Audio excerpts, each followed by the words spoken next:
భగవద్గీత 2వ అధ్యాయము సాంఖ్యయోగము. కరుణార్థ హృదయుడైన అర్జునుడి కళ్ళలో నీళ్లు తిరిగాయి. దుఃఖిస్తున్న అర్జునుడిని చూసి శ్రీకృష్ణ భగవానుడు మొదటిసారి అర్జునుడితో ఇలా అన్నాడు: సంక్షిప్తమైన సమయంలో ఈ మనోవ్యధ నీకెలా వచ్చింది? ఇది ఆర్యులకు రాకూడనిది. అధైర్యపడి పౌరుషహీనుడిగా మాట్లాడకు. నీచమైన హృదయ దౌర్బల్యాన్ని విడిచిపెట్టి యుద్ధము చెయ్యి. అప్పుడు అర్జునుడు, ఓ మధుసూదన, మహానుభావులైన భీష్మద్రోణులపై బాణాలను ఎలా ప్రయోగించను? ఎలా ఎదిరించేది? వారు నాకు గురువులు. వారిని చంపి ఆ నెత్తుటి కూడు తినటం కన్నా భిక్షమెత్తుకొని జీవించడం శ్రేయస్కరము అని నాకు అనిపిస్తుంది. ఈ యుద్ధంలో వారు గెలుస్తారో మనము గెలుస్తామో తెలియదు. మనతో పోరాడడానికి కౌరవసేన మన ఎదురుగా ఉంది. వాళ్ళను చంపి మేము జీవించడం వ్యర్థం. ధర్మ నిర్ణయం చేసే శక్తి నా మనస్సు కోల్పోయింది. శోకంతో కుమిలిపోతున్నాను. అందుకే నిన్ను శరణు వేడుతున్నాను. ఏది చేయడం వల్ల నాకు శ్రేయస్సు కలుగుతుందో అది నాకు తెలుపు. నాకు మరో మార్గం లేదు.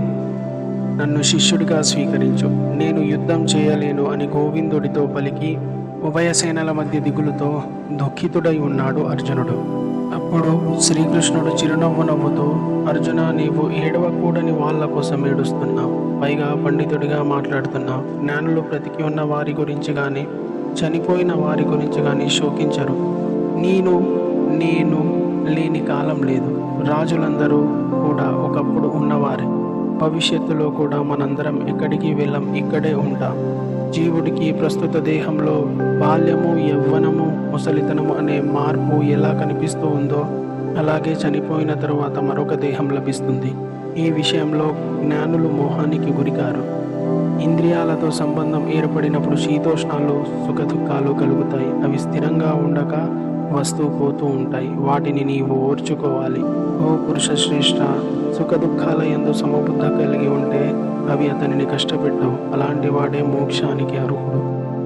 ఆత్మతత్వం గురించి శ్రీకృష్ణ భగవానుడు ఏమి చెప్పాడు? ఈ జగత్తు అంతటా వ్యాపించి ఉన్న ఆత్మ నశించేది కాదు. ఆత్మని నాశనం చేసేవారు ఎవరూ లేరు. శరీరాలను ధరించి ఆత్మ నిత్యమైన ఊహకు అందనిది. కానీ ఈ శరీరాలు అంతరించిపోతాయి. దేహాన్ని ధరించిన ఆత్మ చంపబడుతుందని భావించేవాడికి సత్యం తెలియదు. అలాగే ఆత్మ చంపుతుందని భావించేవాడికి యథార్థం తెలియదు. ఆత్మ చంపేది, చంపబడేది కాదు. ఆత్మ పుట్టుక లేనిది, నిత్యమైనది, పురాతనమైనది. శరీరం నశించినా ఆత్మ నశించదు. ఆత్మ పుట్టేది, చచ్చేది కాదని, నిరంతరం ఉండేదని తెలుసుకున్నవాడు ఎవరిని అయినా ఎలా చంపిస్తాడు, ఎలా చంపగలడు? మానవుడు చినిగిపోయిన వస్త్రాలను వదిలి నూతన వస్త్రాలు ధరించినట్టే ఆత్మ కూడా శిథిలమైన శరీరాలను విడిచి కొత్త శరీరాలను పొందుతూ ఉంటుంది. ఆత్మను శస్త్రాలు ఖండింపలేవు, అగ్ని కాల్చలేదు, నీరు తడుపలేదు, గాలి ఎండింపజాలదు. ఆత్మ సర్వవ్యాప్తి. మనకు కంటికి కనిపించదు, మనస్సు ఊహించలేదు. కనుక ఈ విధంగా ఆత్మను అర్థం చేసుకుంటే దుఃఖింపబడవలసిన అవసరం లేదు. ఓ అర్జున, ఒకవేళ నీవు ఆత్మ ఎప్పుడూ పడుతూ చస్తూ ఉంటుందని భావించినప్పటికీ నువ్వు దుఃఖించవలసిన అవసరం లేదు. ఎందుకంటే పుట్టిన వానికి మరణం తప్పదు, మరణించిన వానికి మరలా జన్మము తప్పదు. అనివార్యమైన ఈ విషయం గురించి నీవు దుఃఖించడం ఎందుకు? సర్వ ప్రాణాల శరీరాలు మొదట్లో లేవు, మధ్యలో కనిపిస్తాయి.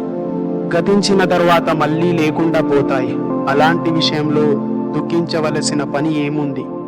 ఒకడు ఆత్మను ఆశ్చర్యంగా చూస్తాడు, మరొకడు చిత్రంగా చూస్తాడు, ఇంకొకడు విచిత్రంగా వింటాడు. అయినా ఒక్కడు కూడా ఆత్మ గురించి పూర్తిగా తెలుసుకోలేడు. అందరి శరీరాలను ఉన్న ఈ ఆత్మ ఎప్పుడూ చంపబడదు. కనుక ఏ ప్రాణి గురించి నువ్వు దుఃఖించవలసిన అవసరం లేదు. క్షత్రియ ధర్మం గురించి శ్రీకృష్ణుడు అర్జునుడికి వివరించడు. యుద్ధం చేయుట క్షత్రియుల స్వధర్మం. కాబట్టి అర్జున, నీకు యుద్ధం చేయడం కన్నా శ్రేయస్కర మార్గం మరొకటి లేదు. ఈ యుద్ధము నీవు కోరుకున్నది కాదు. ఇలాంటి యుద్ధాల వలన స్వర్గద్వారాలు తెరుచుకుంటాయి. ఈ అవకాశము క్షత్రియులకు మాత్రమే లభిస్తుంది. అర్జున, ధర్మసమ్మతమైన ఈ యుద్ధం చేయకపోతే నీవు కీర్తిని పోగొట్టుకుంటావు, పాపమును పొందుతావు. పూర్వం మహారథులందరూ నిన్ను ఎంతగానో గౌరవించారు. ఇప్పుడు నీవు వాళ్ళ దృష్టిలో చులకనైపోతావు. కేవలం భయం వల్లనే నువ్వు యుద్ధం మానేశావని భావించి ప్రజలు నీ అపకీర్తిని చాలా కాలం చెప్పుకుంటారు. మహనీయులకు అపకీర్తి మరణం కంటే ఎక్కువ. నువ్వంటే గిట్టని వాళ్ళు నీ సామర్థ్యాన్ని నిందిస్తూ అనరాని మాటలంటారు. అంతకు మించిన బాధ మరొకటి ఉంటుందా? కౌంతేయ, యుద్ధంలో మరణిస్తే స్వర్గాన్ని పొందుతావు, జయించావా రాజ్యాన్ని అనుభవిస్తావు. అందుకని దృఢ నిశ్చయము కలిగిన వాడివై యుద్ధమునకు సిద్ధపడు. సుఖదుఖాలు, లాభ నష్టాలు, జయాపజయాలను మౌనంగా భావించి యుద్ధం చేస్తే నీకు పాపం అంటదు. ఫలితం గురించి నాకు వదిలి. కర్మయోగము. అర్జున, సాంఖ్యం అనబడే పరమార్థతత్వం మరియు జ్ఞానాన్ని గురించి చెప్పాను.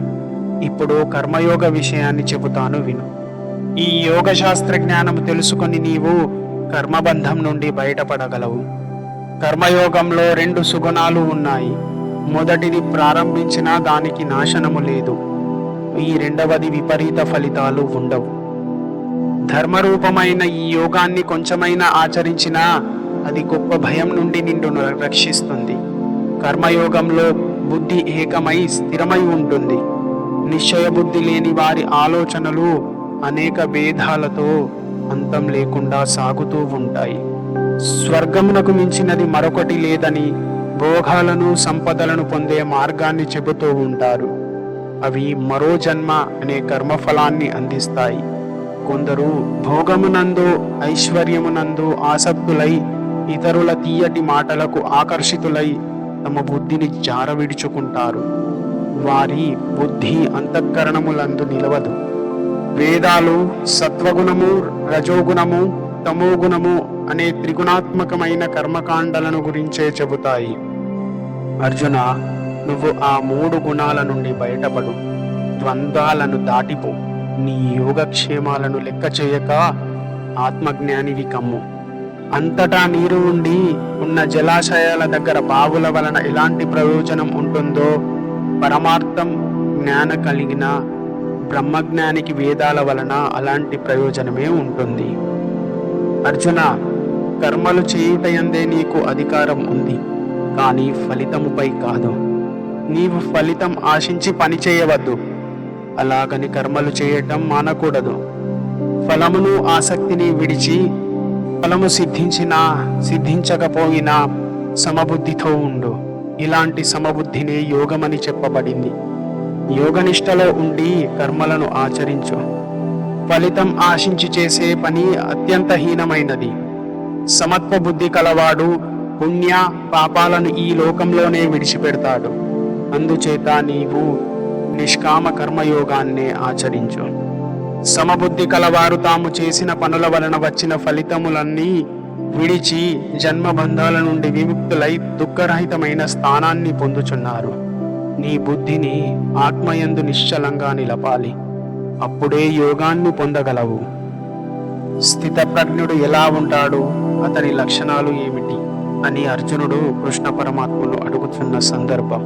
హే కృష్ణ, సమాధి యందు స్థిరబుద్ధి గలవారు ఎలా మాట్లాడతారు, ఎలా కూర్చుంటారు, ఎలా సంచరిస్తారు, అసలు స్థితప్రజ్ఞుని లక్షణాలు ఏమిటి అని అడిగారు. భగవానుడు ఈ విధంగా చెబుతున్నాడు.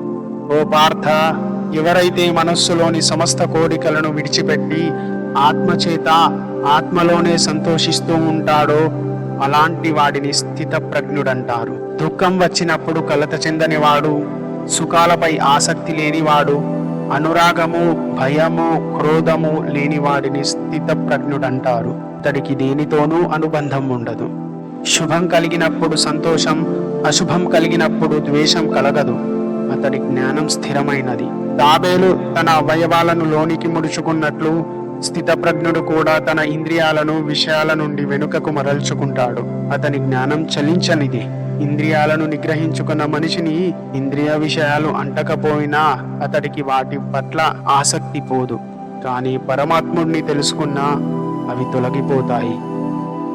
ఇంద్రియాలను నిగ్రహించుకోవటం వలన ఉపయోగం ఏమిటి? కౌంతేయ, ఎంత ప్రయత్నించినా విద్వాంసుడైన పురుషుని ఇంద్రియాలు కన్ను, ముక్కు, చెవి, నాలుక, చర్మము మనస్సును బలవంతంగా ఆకర్షిస్తూ ఉంటాయి. అలాంటప్పుడు ఇంద్రియాలన్నింటినీ నిగ్రహించి ఏకాగ్ర బుద్ధి కలిగి నాయందే దృష్టి నిలిపి నిశ్చలమైన మనస్సు కలిగి ఉండాలి. ఎందుకంటే ఎవరికి ఇంద్రియాలు వశపడతాయో వారి జ్ఞానము సుస్థిరమైనది. ఇంద్రియ విషయముల గురించి అదే పనిగా ఆలోచిస్తూ ఉంటే వాటి యందు మనిషికి ఆసక్తి ఏర్పడుతుంది. ఆసక్తి వల్ల కోరిక పుడుతుంది. కోరిక వలన క్రోధం జనిస్తుంది. క్రోధం వల్ల మోహం కలుగుతుంది. మోహం వల్ల స్మృతి నశిస్తుంది. దాని వలన బుద్ధి నశించి చివరికి మనిషి నాశనమైపోతాడు. రాగద్వేషాల నుండి విడివడి మనస్సును స్వాధీనపరుచుకొని తనకు వశమైన ఇంద్రియముల చేత సుఖాన్ని అనుభవిస్తూ ఉండేవాడు ప్రశాంతంగా ఉండి శాంతిని పొందును. అలాంటి వానికి సమస్త దుఃఖాలు అంతరిస్తాయి. నిర్మలమైన మనస్సు గల వాని బుద్ధి వెంటనే ప్రశాంతతను పొందుతుంది. ఇంద్రియ నిగ్రహం లేని వారికి బుద్ధి నిలకడగా ఉండదు. సంయమన శక్తి లేని వాడికి ఆత్మనిష్ట ఉండదు. ఆత్మభావన లేని వానికి శాంతి మిగలదు. శాంతి లేని వానికి సుఖం ఎలా లభిస్తుంది అనగా లభించదు. ఎవరి మనస్సు ఇంద్రియాలపై, విషయాల వైపు పరిగెడుతూ ఉంటుందో అట్టి మనస్సు ఆ మానవుని యొక్క బుద్ధిని హరించి వేస్తుంది. అది ఎలాగంటే నీటిలో పయనించే నావను గాలి పెడదారి పట్టించినట్లు. కాబట్టి ఎవని ఇంద్రియాలు ఇతర విషయాల నుండి నిగ్రహింపబడునో వాని బుద్ధి సుస్థిరంగా ఉంటుంది. సర్వప్రాణులకు ఏది రాత్రియో అప్పుడు యోగి మేల్కొని ఉంటాడు. ఎప్పుడో సర్వప్రాణులు మేల్కొని ఉంటాయో అది పరమార్థ తత్వాన్ని చూస్తున్న మునికి రాత్రి. ఎంత నీరు ప్రవేశిస్తున్నా సముద్రం స్థిరంగా ఉంటుంది. అలాగే ఎన్ని కోరికలు తనలో ప్రవేశిస్తున్నా ముని యొక్క మనస్సు చలించదు. విషయలోలుడికి శాంతి ఉండదు. కాబట్టి ఏ పురుషుడు సమస్తములైన కోరికలను విడిచి వాడి యందు స్పృహ లేకుండా, మమకారం, అహంకారం లేకుండా ఉంటాడో అతడే శాంతిని పొందుతాడు. పార్థ, దీనినే బ్రహ్మరూప స్థితి అంటారు. దానిని పొందినవాడు తిరిగి మోహం పొందడు. మరణ సమయంలో కూడా ఆ బ్రహ్మస్థితిలో నిలిచి బ్రహ్మానందమును పొందుతాడు. ఈ విధంగా ఉపనిషత్తు, బ్రహ్మ విద్య, యోగ శాస్త్రము, శ్రీకృష్ణార్జున సంవాదము అయిన భగవద్గీత యందు సాంఖ్యయోగము అనే 2వ అధ్యాయము సమాప్తము.